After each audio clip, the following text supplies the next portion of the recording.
Ни трага ни глас од човекот што го вееше знамето на така наречената голема Албанија во Тетово, на концерт организиран специјално за посетата на косовскиот премиер Албин Курти. И по една недела уште се прибираат информации, а министерот за внатрешни работи Оливер Спасовски може само да потврди дека лицето не е вработено во македонската полиција. Идентитетот според Спасовски ќе биде утврден, а ако лицето не е државјанин на Македонија, ќе се искористат сите правни механизми да биде изведено пред лицето на правдата. Не велиме и не демонтираме. Едноставно, човекот кој што го носеше знамето не е вработен во МВР.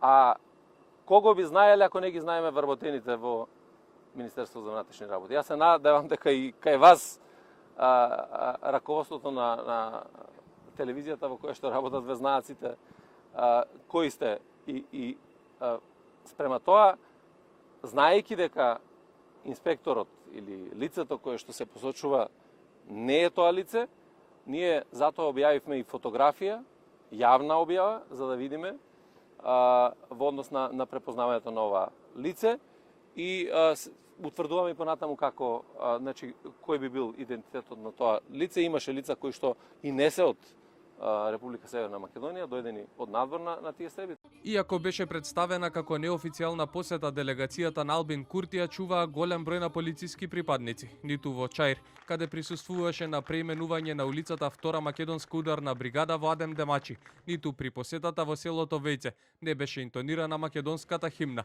ниту пак можеше да се забележи македонското знаме, а настанот предизвика огромни реакции во јавноста. МВР побара и казна за градоначалниците на Чаир и Тетово, Висар Ганију и Билал Касами, а освен нив парично ќе бидат казнети и општините, како организатори на настаните.